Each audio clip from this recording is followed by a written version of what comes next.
Something feels very right about the fact that of all of my series that I forget exist, the one about school is the one that I forget the most, because that really reflects how I feel about the school system at this point in my life. Anyway, hello, my dears. This video is going to be great. If you're new here, hi.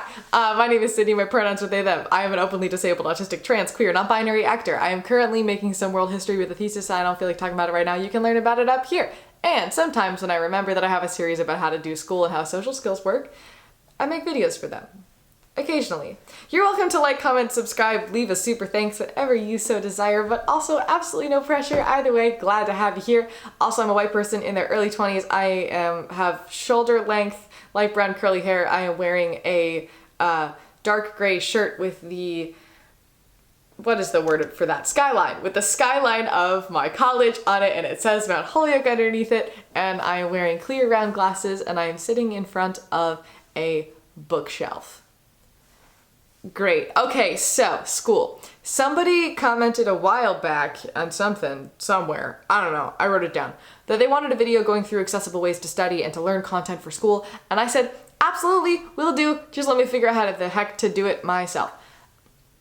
All of those words came out of my mouth properly. And now that midterms are over, not the elections, the test thing, I can very confidently say that I know how to study for my brain. I just have a hard time making myself do it because I am doing 3 dream jobs right now and also working towards a 4th. So why the heck do I need to learn statistics, especially when now for my thesis I know too much about the school system to be able to do assignments without critiquing how pedagogically they make no sense and are not worth my time or energy because I have very limited time and energy to spend.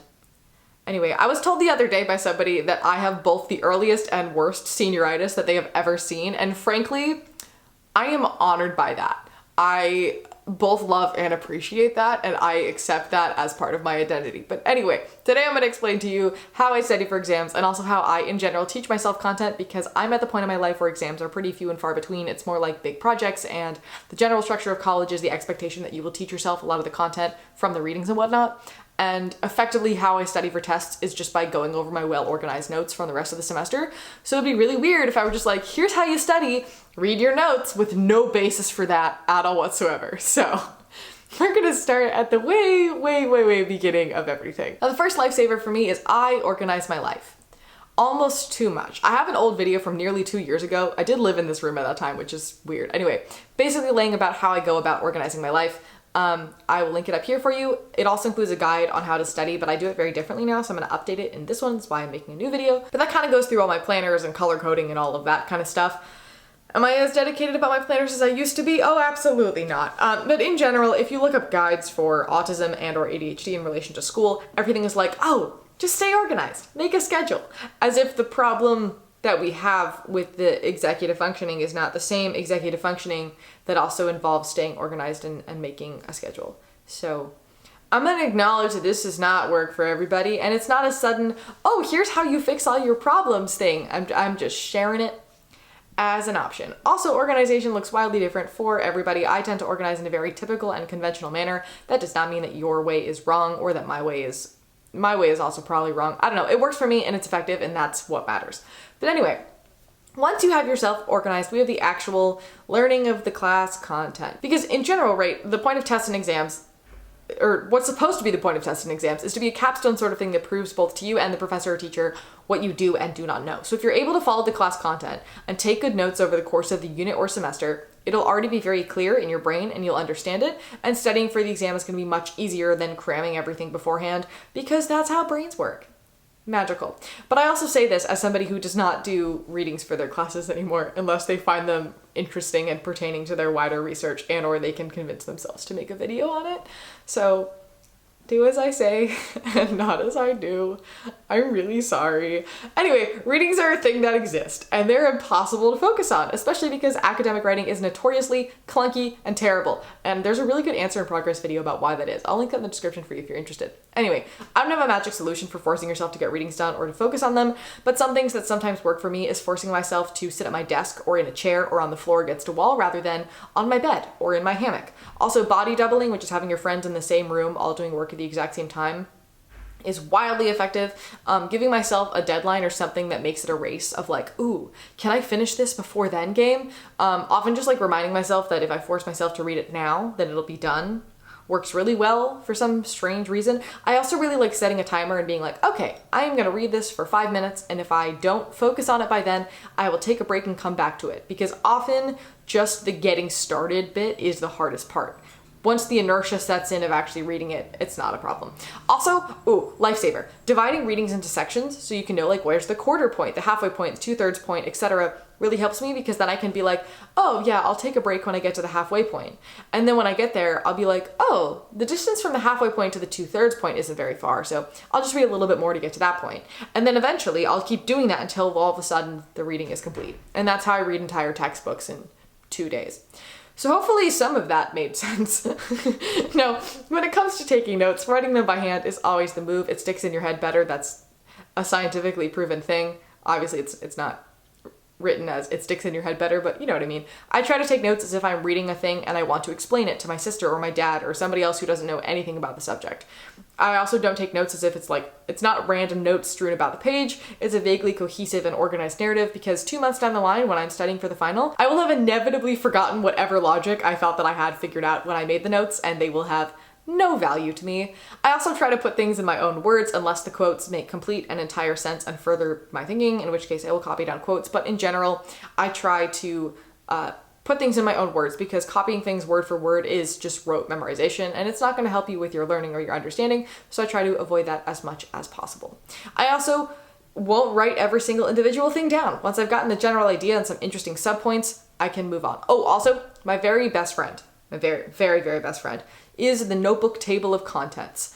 I started doing this in high school and it was a life changer. I number all of my notebook pages on the bottom, and I keep a table of contents on like what is on each page, so if I'm looking for something, I can very easily find it. And it also, at the end of the semester or unit or course, whatever, it makes it easier to type out a list of what I've learned over the course of everything, because I have a direct table of contents with all of it written down. Another thing that has really saved me in classes is acknowledging that I don't follow the same learning process in classes as classes are typically taught in, most specifically with classes that are very much like, here is a means to an end. And like, I can't conceptualize any of the means because I have no idea what the end looks like in order to figure out how the means actually matter. It's like learning to make a peanut butter and jelly sandwich, and teachers teach you every step from finding the bread to putting on the jelly, etc., until they're like, here is what the final sandwich looks like. My brain needs to look at the sandwich and look at the pieces and figure out how to put them together in its own way and learn how to do it that way. This is not an overwhelming thing for me. I like algorithmically knowing where things are going and why they're going to be there. So in my statistics class, for example, I feel like in general I don't know or understand anything, and I get very overwhelmed because he's teaching the concepts and I don't know where they're going. It's just, step, step, step, step. This is where we're headed. So in class, what I usually do is I pull up the homework problem set and I just raw dog it. I just try to complete it. And as I'm doing that, I'm like, oh, this variable definitely needs to be recoded or something. This looks a little different. And then I look up at the board and I realize, oh, he's teaching us how to recode a variable in the way that we need to do it for the problem. Great. Now what he's saying actually makes sense and I can go about doing the thing and I've actually learned it. I always feel, especially in math classes, wildly unsmart, despite being very, very good with numbers. And I never understood why this was until my pre-calc teacher in high school told me to try this backwards method. And it absolutely changed my life, because my brain has a hard time focusing on what other people are saying, and so it tries to filter out the information it thinks it doesn't need to hear or process just to save energy. I've done studies. When I did my neuropsych testing, I've talked about this before, I had the worst verbal score they had ever seen. I'm proud of it. I get like maybe 20% of information that is being told to me just in general, and I think that my brain is very good at picking stuff to throw out in general, which is why I'm able to pick up other languages very easily, because I'm used to not understanding the vast majority of what I hear. So if I only know half the vocab words, I can create the whole narrative accurately. But then when I'm in a classroom, I am screwed. So knowing where things are going and what specific things I need to know to get to that endpoint helps my brain to filter out the correct information and actually keep the information that I need to move forward, because it feels less like gibberish. I know what keywords I'm looking for.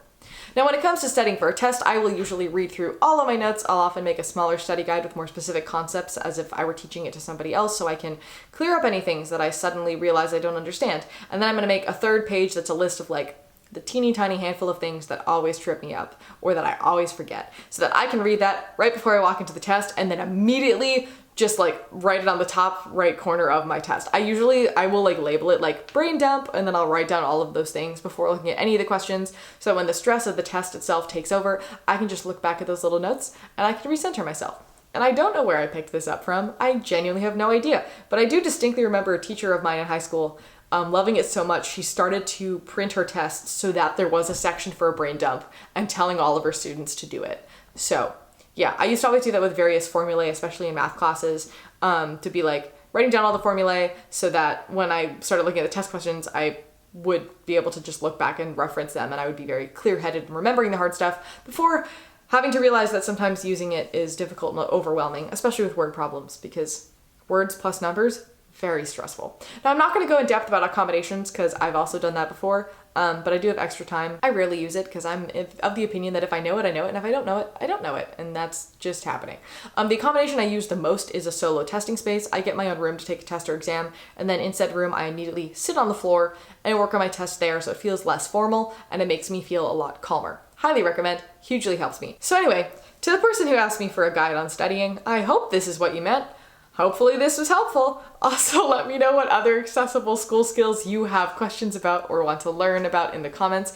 I'm gonna try my hardest to not forget about the series because I only have a few months left of school, and I don't think that I'm gonna do a very good job of answering questions about school once I am no longer at school, because I don't have object permanence, and the second I graduate, I'm gonna forget that school existed.